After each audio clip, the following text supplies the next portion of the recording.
গুপ্ত রাজনীতি নিষিদ্ধের দাবি জানিয়েছে ছাত্রদল। আবাসিক হলে ছাত্র রাজনীতির রূপরেখা নিয়ে ২৩টি ছাত্র সংগঠনের সাথে ঢাকা বিশ্ববিদ্যালয় কর্তৃপক্ষের বৈঠকে এই দাবি জানায় তারা।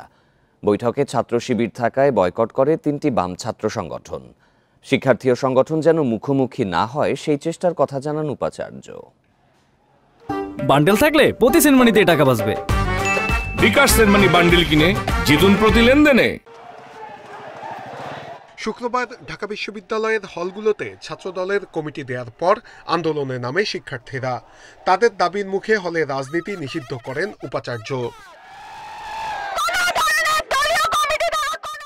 রোববার ২৩টি ছাত্র সংগঠনের সাথে বৈঠকে বসে বিশ্ববিদ্যালয় কর্তৃপক্ষ। তবে বৈঠকে ছাত্র শিবির থাকায় বয়কট করে ছাত্র ইউনিয়ন সহ 4টি বাম ছাত্র সংগঠন।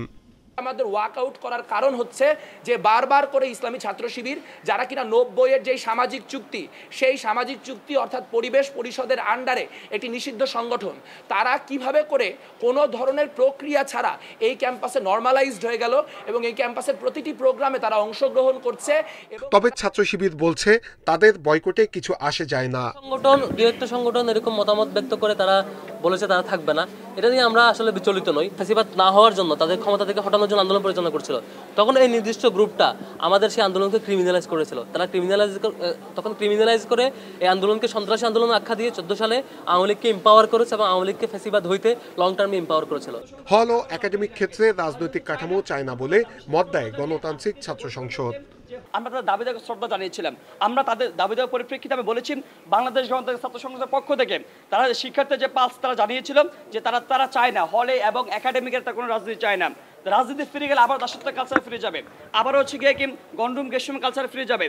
ছাত্র দল জানায় সন্ত্রাসী ছাত্রলীগের 15.5 বছরের কার্যক্রমে আতঙ্কিত সাধারণ শিক্ষার্থীরা। বিষয়টি মাথায় রেখেই রাজনীতি করবে ছাত্র দল।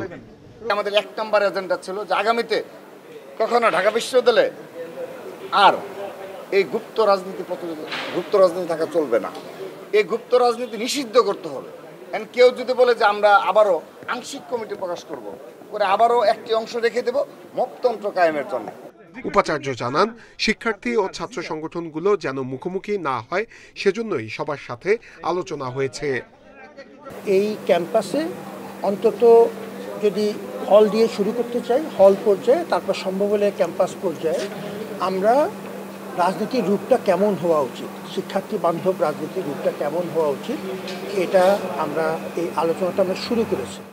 বৈঠকে ডাকসু নির্বাচন নিয়েও আলোচনা হয়। কারণে যে আমাদের সামনে ডাকসু নির্বাচন আছে। নূরে আলম, ইন্ডিপেন্ডেন্ট নিউজ, ঢাকা।